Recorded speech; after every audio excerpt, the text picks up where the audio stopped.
Kaliwat kanan na naman ang mga pasyal ngayong tag-init. Pero ingat-ingat pa rin po dahil uso naman ang heat stroke. Ito ang kondisyon kung saan nag-overheat na o nasa 40 degrees Celsius na o higit pa ang temperatura ng ating mga katawan. Tinatawag din po itong sunstroke dahil madalas itong nararanasan kapag matindi ang sikat ng araw. Nangangailangan po ng atensyong medikal o ng agarang atensyong medikal ang kondisyong ito. Sakaling hindi maagapan ay maaaring makapabinsala po ito sa ating mga utak, sa ating mga puso, kidneys, muscles o mauwi rin sa pagkamatay. Pinaka-at risk dito ang mga bata at may edad 50 pataas. Gayon din ang mga atleta, mga buntis, mga nakatira sa masisikip na lugar at mga nagtatrabaho sa ilalim ng sikat ng araw. Mas prone din po sa heat stroke ang mga lalaki, mga may hilig uminom ng alak at mga obese. Ilan sa mga sintomas ito ay ang sumusunod. Bigla ang pagbabago sa behavior, maaaring pagiging irritable, maaari din pagkakaroon ng pagkahilo, pagdidelirio at pagkawala ng malay.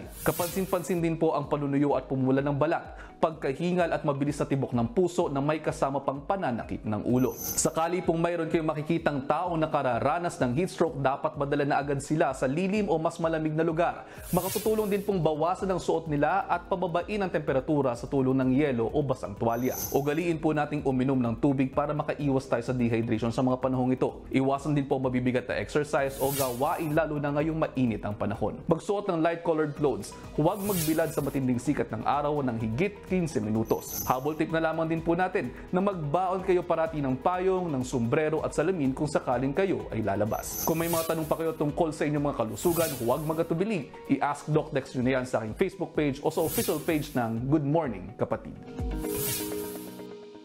Mga kapatid, Justin Quirino po. Masayang kwentuhan at makapulahang informasyon ang hatid namin tuwing umaga. Kaya mag-subscribe na at mag-follow sa social media pages ng News 5.